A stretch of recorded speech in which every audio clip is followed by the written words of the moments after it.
Saber, muito obrigado pelas palavras. É sempre bom a gente ter história, né?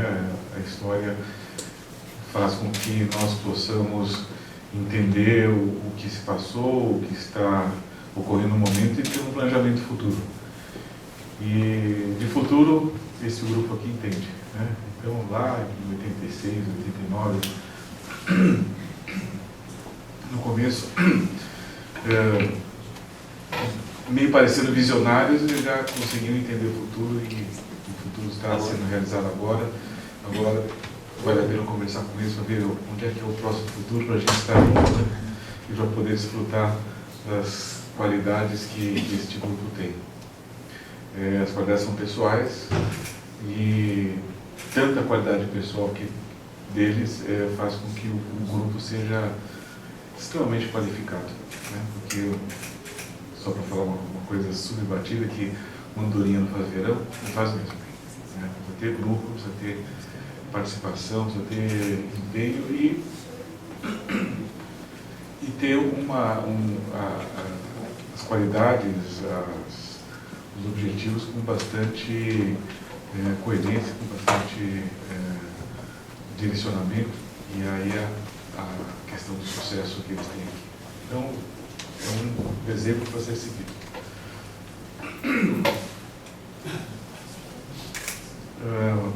Passando para a situação para a qual fui convidado.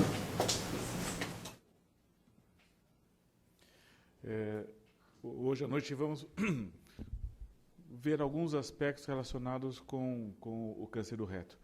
Câncer do reto, dentro da... afunilando, né? Pensando no aparelho digestivo, pensando na cirurgia do aparelho digestivo e depois pensando... E depois pensando no trato digestivo baixo, que é a coloproctologia que cuida. Dentro desse afunilamento nós temos um mundo de informações hoje científicas, de experiências desenvolvidas especialmente no século XX, que é o tratamento do câncer do reto. Claro que um século e meio de decisões, de conhecimento acumulado, a gente não consegue fazer uma apresentação boa.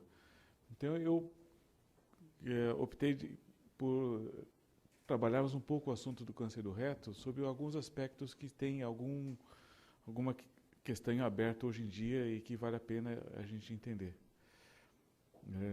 Sempre que possível, eu vou tentar trazer um pouco da trajetória daquelas ideias, porque, como a gente conhecendo a trajetória de um grupo de sucesso, a gente pode antever o sucesso futuro. Em relação à medicina, o conhecimento acumulado tem a mesma perspectiva. Nós olhamos todo o conhecimento, vemos o que valeu, o que funcionou, e aí nós podemos entender um pouco mais do que virá pela frente. E isto é importante. O médico hoje tem uma longevidade muito grande. O médico médio, né? Porque antes o médico médio vivia a medicina 20 anos, 25 anos, 30 anos e já era um recordista. Hoje, o mais comum é ter médico com mais de 30 anos de trabalho. E 30 anos, hoje, com a tecnologia correndo solta, com o desenvolvimento técnico e as propostas técnicas cada vez mais refinadas, se nós não tivermos um bom fundamento, não tivermos uma orientação histórica do pensamento, a gente não consegue se adaptar ao que vem pela frente e conseguir ter o entendimento suficiente para dar o próximo passo junto com as coisas que estão acontecendo. Então, um pouquinho do básico, né? O adenocarcinoma é 93% dos casos de câncer do reto. Então, quando nós falarmos câncer do reto, a partir de agora, nós estamos falando sobre adenocarcinoma. Existem, como todas as estruturas compostas de vários tecidos, existem outros tumores malignos na região, mas perfazem 7%, sendo bem otimista, e cada um deles pode ter um tratamento diferenciado. Então, vamos pensar no adenocarcinoma como o típico do câncer no reto. E mais especialmente, agora vamos continuar afunilando, mais especialmente vamos pensar no reto distal. O reto distal é o segmento do reto logo junto do esfíncter. Aqui está um desenho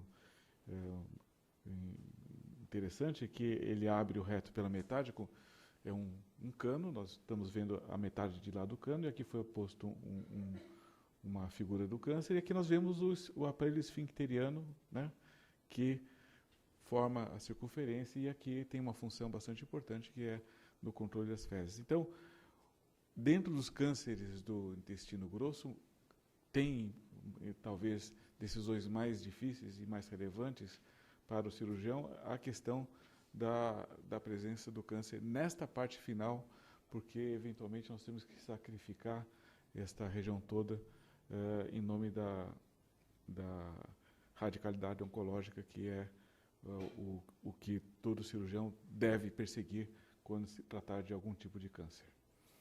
Então, essa estrutura complexa aqui no final do intestino, né, tem a pele aqui, a gordura, o esfíncter, e aqui na última parte nós temos o canal anal, e daqui para cima é propriamente o reto, né.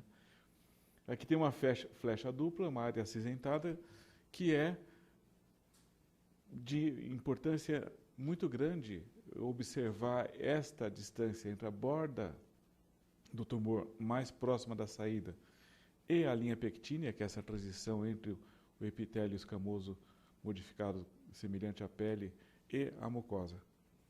Porque aqui nós temos uma mudança na drenagem linfática. Todos os tumores mais acima, eles têm o direcionamento da linfa para a origem das artérias, e aqui as artérias também existe a retal média, que drena lateralmente, e a retal inferior, que drena pelo sistema mais superficial. De tal forma que um tumor nesta localização, ele começa a produzir metástase. Se a gente for pensar que a metástase só é derivada do fluxo linfático, não só em direção ascendente, como também lateral, e também para a pele anal e o sistema de drenagem venoso superficial da parte inferior do abdômen. Portanto, essa distância aqui ela é importante. Se nós tivermos o tumor de reto com essa distância maior que 7, ou eventualmente maior que 10 centímetros, nós estamos falando praticamente do tumor que vai dar drenagem linfática ascendente. Então, essas questões de dados clínicos, essa questão de conhecer o modo de avanço da doença tumoral no reto é muito importante. Agora, essa distância aqui, eu já pus questões aqui que são questões que são levantadas em termos de discussão. Como nós podemos medir isso? Somente quando fizermos o exame, né, o toque, né?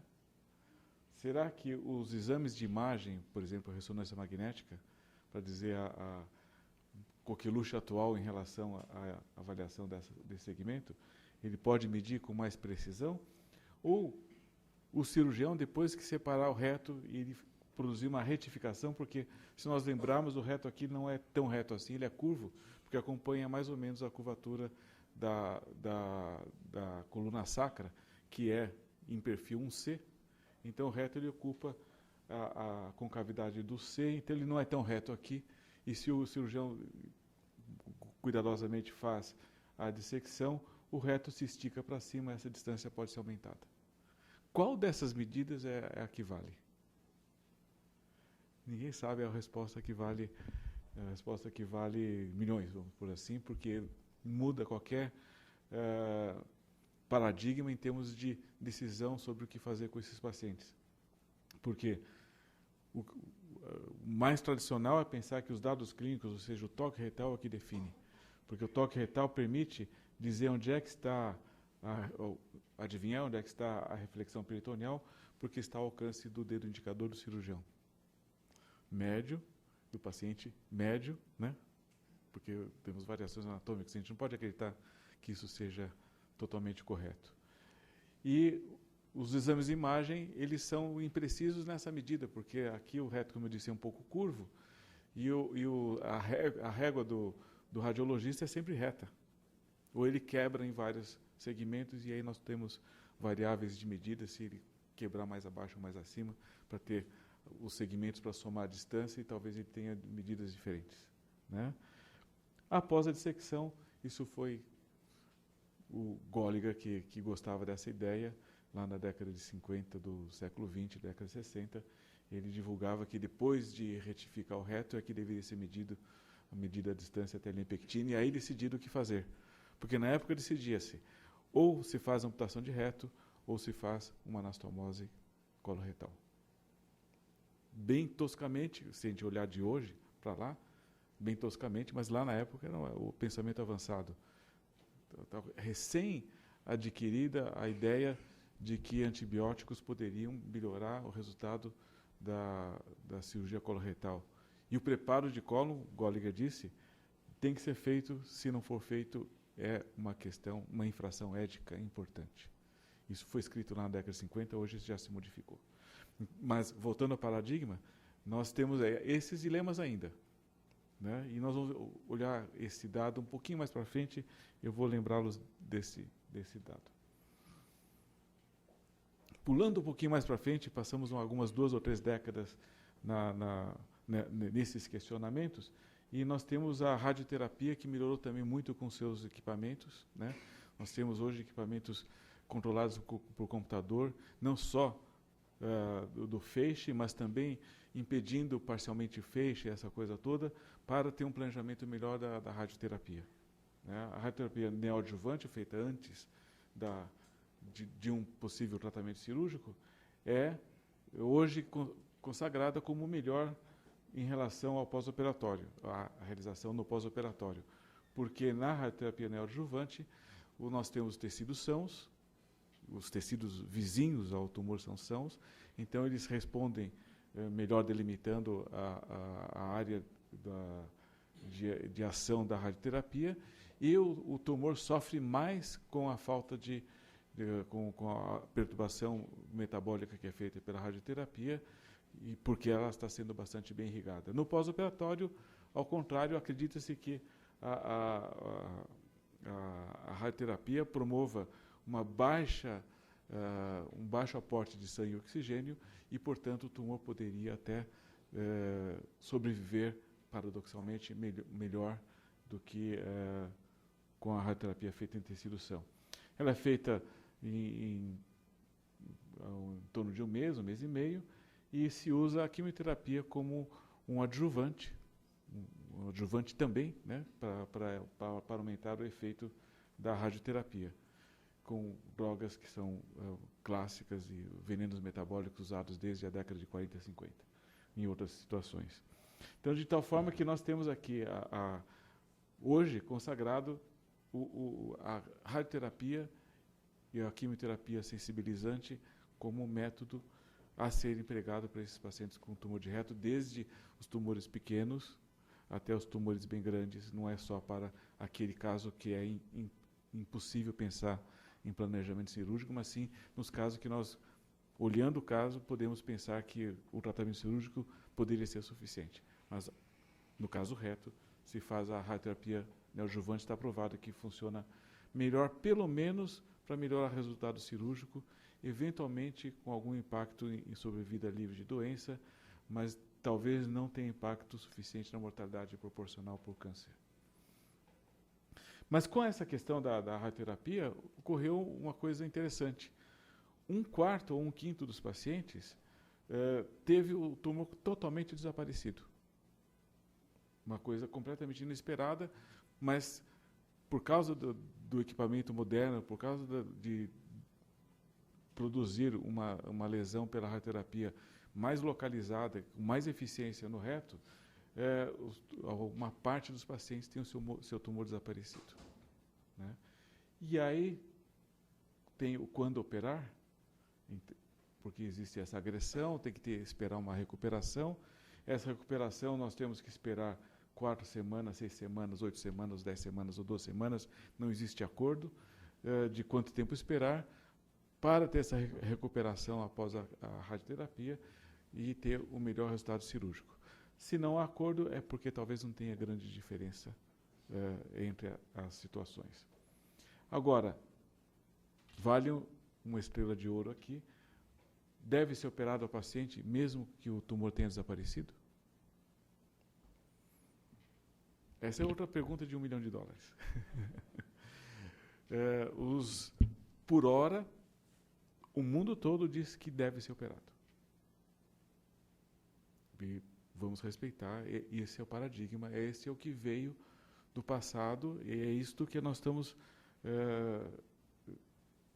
é disso que nós somos descendentes, né? Os nossos patronos da coloproctologia, os pensadores, e todos eles sempre disseram que o tratamento é absolutamente cirúrgico, todo o restante é uma contribuição para melhorar o resultado. Verdade. Mas tem uma pessoa que achou que podia fazer diferente, né? Que é a musa inspiradora do Sagai, minha também, que é a professora Angelita, e ela, porque é muito próxima dos pacientes dela, que é muito próxima das dificuldades que os pacientes têm, como nós somos, né, Lorena? Ela achou que poderia, pela experiência dela, pensar em não fazer o procedimento cirúrgico. Totalmente indefensável sob o ponto de vista técnico-científico. Mas ela fez corajosamente, temerariamente corajosamente, podemos até dizer, e fez no Hospital das Clínicas e conseguimos juntar 180, 160 pacientes, e destes 40, um pouco menos de 40, houve desaparecimento total do tumor, e ela decidiu, em 15 anos que ela liderou o grupo de cólon, ela decidiu que esses pacientes não seriam operados e seriam observados. Em 91% desses pacientes, ela estava certa. Em 9% dos pacientes em que o tumor desapareceu completamente, nós voltamos à indicação cirúrgica e eles foram operados. E estes são indistinguíveis em termos de evolução daqueles que não foram, daqueles que foram operados e o patologista não encontrou o tumor. Porque em alguns casos não desaparece completamente, mas depois o patologista examina e não encontra nenhuma célula tumoral viável. O que teria acontecido se tivesse esperado, não sabemos nem arriscamos, né? Mas aquele que desapareceu completamente, ele tem o mesmo comportamento se operado, se ele rebrota o tumor, que aquele que aparentemente não tinha desaparecido completamente e foi operado e não foi encontrada nenhuma célula tumoral, né? Um prognóstico muito melhor que qualquer outra subclassificação desses cânceres do intestino.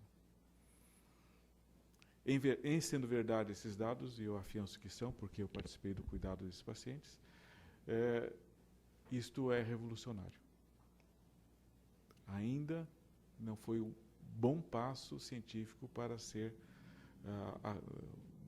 o mote para a mudança na conduta desses pacientes. Mas, estrela dourada. É uma coisa para ser observada em ambientes em que se tenha um rigor científico bom, um acompanhamento não só individual de um ou outro paciente. Isto aqui pode ser, eventualmente, seguido. Mas a comunidade internacional está já tomando providências para fazer completar os dados com trabalhos científicos adequados neste assunto, né? E aí fica também mais uma outra questão, né? Esquecendo a possibilidade de não operar, digamos que tenha desaparecido completamente o tumor, ou que o tumor tenha reduzido tanto que ele ficou muito pequenininho, vem a pergunta: como operaremos esse paciente? Se o tumor estava muito próximo do esfíncter, e quando ele encolheu, ele ficou 1 ou 2 centímetros mais longe do esfíncter, será que nós podemos levar em consideração o estado atual depois da radioterapia e quimioterapia para fazer o tratamento cirúrgico, ou seja, não fazer amputação de reto? Ou nós podemos ou devemos lembrar como era o tumor originalmente e manter a decisão de qual técnica seria feita a operação baseado no aspecto original do tumor. Não tem resposta, ficou a pergunta no ar, a gente não tem resposta disso e, no momento, tem grupos se degladiando, pensando que estão certos, que tem que ser desta ou daquela forma. Está empatado o jogo, ninguém tem ainda respostas para isso, qualquer argumento ainda está valendo, né? E se alguém trouxer um argumento forte e científico, isto vai mudar de figura. Mas no momento não temos esse argumento forte. Qualquer opinião ainda vale. Por mais paixão que possa despertar contra ou a favor, ainda é uma opinião e, de qualquer forma, os pacientes podem ter consequências em relação a isso.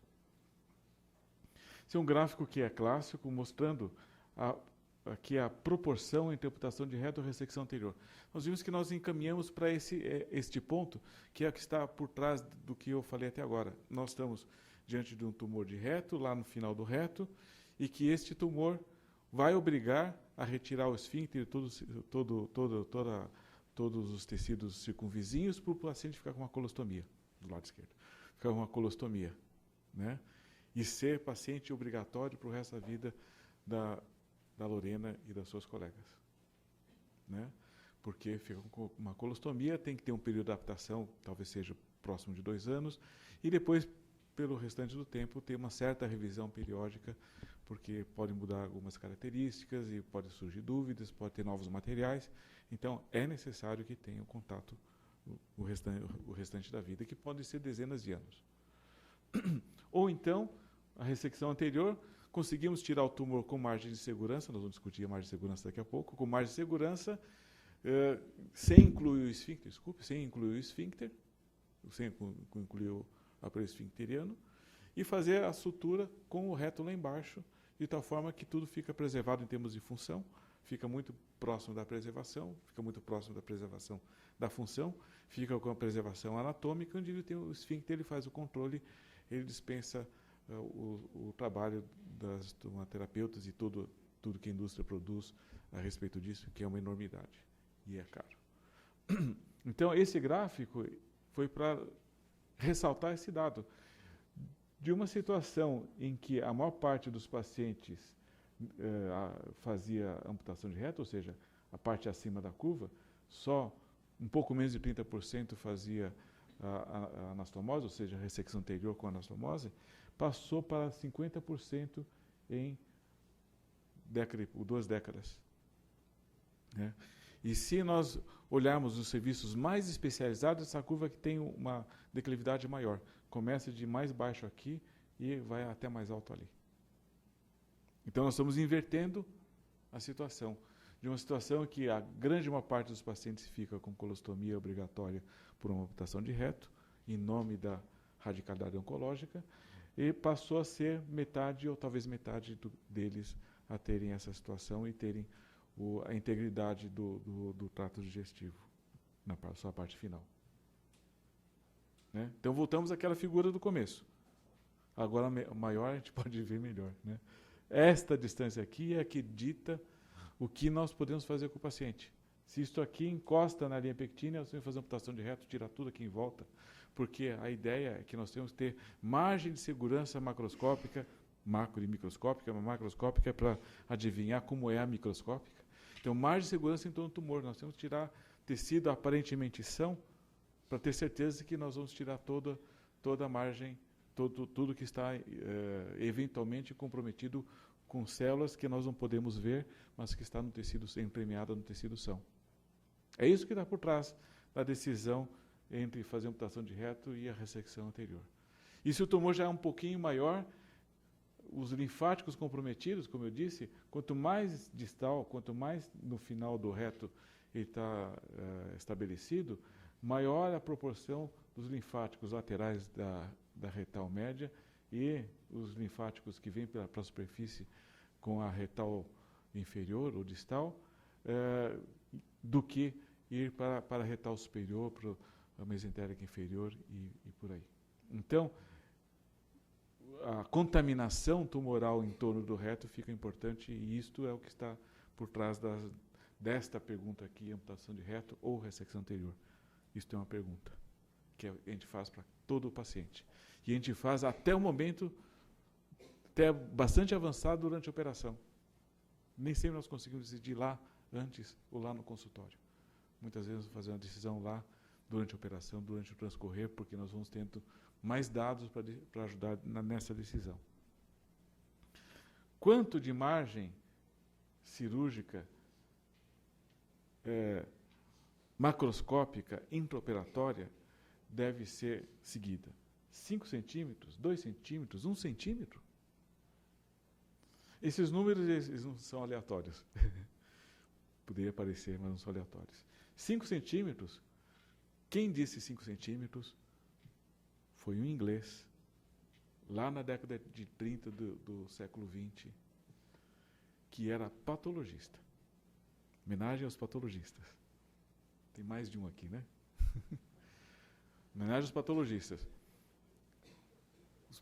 O patologista do St. Mark's, o Jukes, ele tinha a sala de trabalho dele, como na época era muito desvalorizado o trabalho deles, ficava na sala, quase na saída, ou seja, quase na entrada, né? Na entrada do hospital. Da sala dele dava para ver os pacientes entrando no hospital, saindo do hospital, os médicos, etc, etc. E ele, minucioso que era o Jukes, minucioso que era, ele olhava toda a peça, macroscópio e microscopicamente, tudo todas as regras que são obedecidas hoje, sem pensar, na época era pensadamente feito. E o Jukes, ele tinha o nome dos pacientes e via não eram tantos pacientes assim, né? E via os pacientes entrando e saindo do hospital. E perguntava para o cirurgião: aquele senhor é fulano de tal, não é? Ele foi operado faz 2 anos. Deixa eu anotar aqui. Então, provavelmente o primeiro segmento clínico importante e determinante de futuro, nós vamos ver qual foi a determinação, foi feito um patologista. Né? Homenagem a eles são a avaliação do nosso trabalho. Né? Patologista não é mais um médico, não. É quem faz a nossa avaliação. Né? E então, ele pegou 80 e não sei quantas peças de câncer do reto dessa posição um pouco mais para cima. Pacientes tinham sido submetidos à amputação de reto, 87 peças. E aí ele foi ver quanto que tinha de distância do que se via como macroscopicamente o tumor, quanto se tinha de distância na espessura da parede intestinal de células passíveis de serem vistas na microscopia comum. E ele viu que entre esses 80 e poucos pacientes, o paciente que tinha a maior distância era um que tinha até 4,5 centímetros de distância, onde 4,5 centímetros de aspecto normal do intestino, ele viu células tumorais. E aí ele propôs esta regra dos 5 centímetros. Impressionante. E esta regra vigora em muitos lugares, mas vigorou bastante até a década de 80, 90 do século XX, quando se propôs reduzir para 2 centímetros. A redução para 2 centímetros, na realidade, não foi uma revisão daqueles dados e o Jukes estava errado. Não, é uma questão estatística. Raros pacientes têm células tumorais além de 2 centímetros de reto normal. Raros. Né? Um deles estava nesses 80 e poucos. Né? Se esse paciente não tivesse na casuística do Jukes, provavelmente ele teria proposto 2,5 centímetros ou 2 centímetros. Mas tinha um que estava a 4,5 e ele propôs 5. E vigorou por décadas, como eu falei. E então, com o advento a tecnologia empurrando o médico, né? Com o advento dos grampeadores, passou a ser possível para o cirurgião médio, até para o cirurgião médio, fazer uma boa anastomose no reto distal. Porque vocês viram naquela figura, nessa figura aqui, tem o arcabouço ósseo. Para trabalhar nesta região aqui, fazer uma anastomose com o reto distal, exige uma habilidade enorme do cirurgião.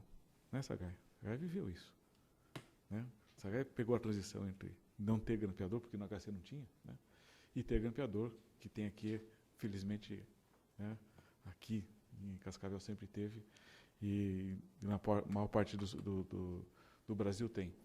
Então, foi possível conseguir fazer uma anastomose com mais segurança, com mais qualidade técnica, com o grampeador. E é fazer uma anastomose que ficasse disposta nessa região aqui, sem grande dificuldade técnica do que dar ponto por ponto, seja como for, com o material simples de sutura.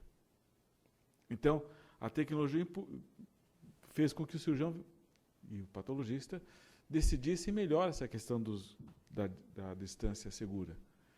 E aí, com números maiores de pacientes, foi visto que era excepcional estar além de 2 centímetros. Não era impossível, mas era excepcional. E que 2 centímetros seria razoável para um grande número de pacientes, e passou-se a obedecer este número, 2 centímetros, como a distância entre a borda do final do tumor e a área onde nós podemos cortar. Eu não vi o trabalho original, mas a imprensa leiga essa semana assinalou que foi construído um bisturi elétrico que tem um aspirador e que leva o vapor com as células, vapor a partir das células que o bisturi corta para um espectrômetro de massa, e ele pode avaliar se o genoma está alterado ou não. Experimental em 30 e poucos pacientes. Tudo. E eu não vi o trabalho original, eu estou reproduzindo o que eu vi na televisão e li no New York Times. Então, a conferir no futuro, mas parece que já estão planejando algumas centenas de casos em relação a isso. Mas, tudo uma resposta, toda é a mesma, são respostas para o mesmo problema. Né? Onde é que está a nossa segurança como cirurgiões? E 1 centímetro, na realidade, está aqui porque tem um defensor de 1 centímetro. Né? Então, em câncer do reto, em Nova York, Joseph Guilhem, que é um colombiano que mora nos Estados Unidos, ele juntou 109 casos que foi feita radioterapia e quimioterapia, operou e fez um estudo junto com o patologista, ele que levou os louros, né? Junto com o patologista, para ver, aqui é o tumor, isso aqui é o tumor, né? Na altura, na camada da mucosa, até onde poderia existir tumor, porque aqui nós estamos numa situação nova. Quando o tumor original não foi submetido à radioquimioterapia, tinha aquelas célulazinhas lá soltas, entrando no tecido são, em pouco número. E é isso que determinou todos esses números que nós discutimos até agora. Com a radioterapia, essas poucas células somem. A gente não sabe se elas desaparecem completamente ou se ficam algumas poucas que a gente não consegue pegar nas fatias estrategicamente feitas pelo patologista. Né? Tem gente que acha que tem que fazer 60 cortes a cada centímetro, coisa louca, né? Mas tudo bem. E aí, nesse estudo aqui, na patologia convencional, foi visto que células tumorais foram encontradas até 9,5 milímetros, menos que 1 centímetro na submucosa. Na mucosa era poucos milímetros e na camada muscular também poucos milímetros. De tal forma que este grupo do Memorial Sloan Kettering Cancer Center em Nova York propôs que passasse então a considerar 1 centímetro como 1 centímetro, 9,5 milímetros na submucosa, 13 milímetros na muscular própria, e também na mucosa foi considerado 3 milímetros. E só 2,2% dos pacientes tinha tumor além do 1 centímetro. Então, são dados que nós temos que levar em consideração quando fazemos a operação nos pacientes. Quando nós planejamos e quando executamos. Né? Então, a questão da segurança, vamos pôr assim, ficou melhor, permite mais ousadia do cirurgião, permite mais criatividade do cirurgião para fazer procedimentos com margem macroscópica, tentando adivinhar a microscópica mais segura. Certo? A microscópica é o patologista que diz. E é definitivo. Não tem recurso. Bom, aí nós estamos nessa discussão atual, né? Uma outra questão é uma questão que já vem sendo levantada desde a década de 80, final da década de 80. No começo da década de 80, 82, na verdade, o trabalho maior dele foi de 86, ele levantou lebre na literatura de 82, que é, essa figura é a original dele, então ficou um pouco ruim de projetar, mas imagine aqui vocês o reto, certo? Aqui a bexiga e aqui um útero, né? E a vagina. E aqui o períneo e aqui a coluna sacra. E aqui um pontilhado, que não parece muito pontilhado, aqui parece, né? Um pontilhado que vem aqui, desce até aqui, dá a volta aqui e sobe aqui. Então a proposta dele é o seguinte: os tumores de reto médio e também os de reto distal, eles, além de ser tirada a parte do intestino com a margem de segurança que acabamos de discutir, todo o tecido gorduroso até o plano muscular, mesmo que diste alguns centímetros mais, até o plano muscular deve ser retirado, que é o chamado mesorreto. A gordura envolta por uma fáscia que envolve o reto. Então, a ideia dele é que assim que deveria ser feito. Então, o reto, abaixo de onde vai fazer a anastomose, ele também fica pelado. Porque o cirurgião, o que faz normalmente?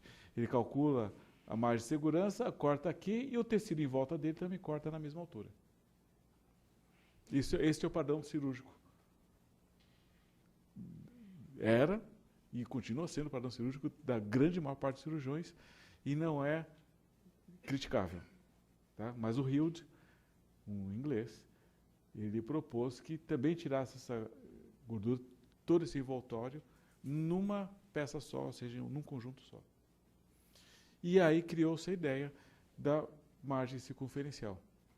Ou seja, o reto, o tumor, a gordura em volta do reto, a fáscia, tudo isso tinha que ser tirado, intocado, em conjunto, certo? E depois dado ao patologista, que vai fazer a auditoria, né? Aí se usa essa palavra forte, chamada auditoria patológica da peça.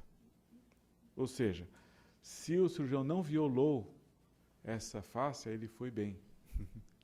Se o tumor violou e ele não tirou com margem de segurança onde o tumor violou, ele não foi bem. E por aí vai. Né? Mas, sem querer dar um peso negativo para a história, porque não é, porque nós estamos querendo tratar da melhor forma possível o paciente com o menor risco de ele ter problemas depois. Né? Então, este envoltório, né, às vezes a próstata está muito próxima, tudo, este envoltório, quando possível, deve ser retirado completamente.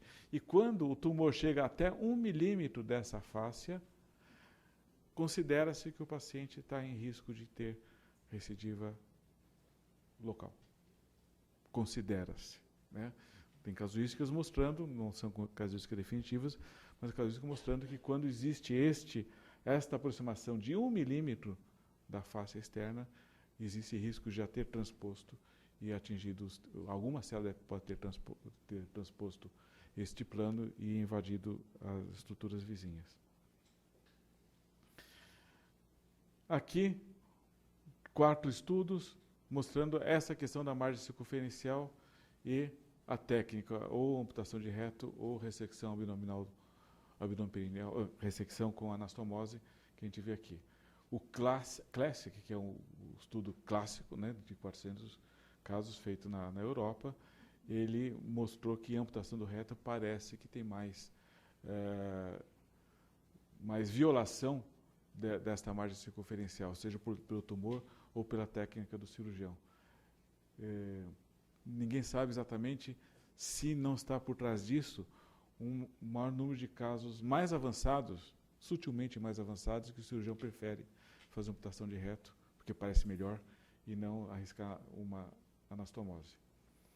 Outros estudos mostram todos eles nessa mesma direção. Então, uma lição desses estudos, ou duas lições, a gente pode tomar. Uma, que o cirurgião talvez decida pela amputação de reto quando ele está mais inseguro em relação à margem. Ou a amputação de reto é uma técnica que leva a mais violação da margem circunferencial em si e não é por causa do paciente. Não tem um estudo que se dividiu os pacientes em dois grupos só com essa intenção, uma técnica ou outra, e todas as outras características semelhantes, né, que seria o desejável, o esperado.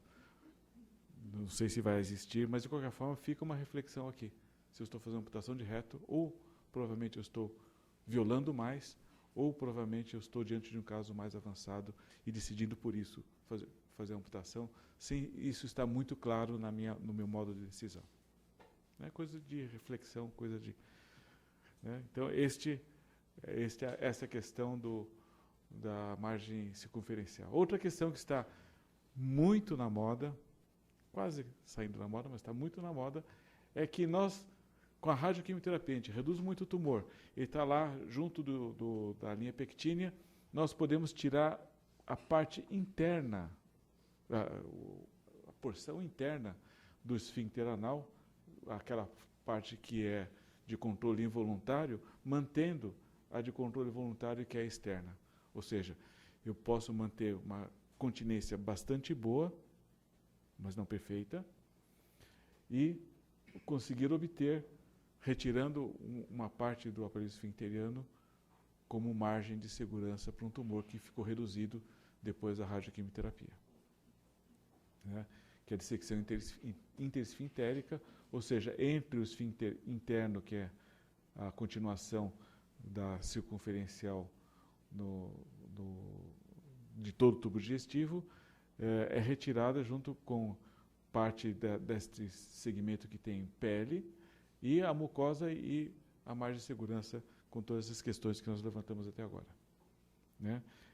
Isto não é costumeiro fazer no nosso meio, talvez lá no HC tenhamos 2 ou 3 casos só, que as fotografias não ficaram boas, e essa aqui é a fotografia de um trabalho lá em inglês, o St. Mark's, em que ele mostra que o ânus quase evertido por esse sistema de afastadores, aqui é a marcação com bisturi elétrico da linha pectínea, e aqui a retirada, o que restou depois da retirada, que é a musculatura externa do esfíncter, a porção externa, o esfíncter externo da musculatura pélvica. Né? Problemas, claro, né? Então, aqui comparando uma anastomose colanal, ou seja, sem a retirada desse esfíncter, mas com anastomose quase na linha pectínea, uma dissecção interesfintérica e amputação do reto, numa casuística europeia grande, mostra algumas diferenças, né? No gênero não, na média de idade também não, estatisticamente não deu. A distância da borda em centímetros, ou seja, o tumor estava em que localização em relação à borda anal, mais baixo, entre 0 e 6, com mais frequência na amputação, e na colanal e na dissecção interesférica da mesma forma. E esses casos, 6, 5 e 3, são casos de recidiva precoce. Resposta patológica completa está aqui, ou seja, o que desapareceu com radioquimioterapia, ou seja, uma porção bastante importante dos casos, né, principalmente que se tentou anastomose, e a margem circunferencial estava comprometida, outra vez aqui, mais na amputação de reto e intermediário na interesfintérica e em nenhum caso na colanal.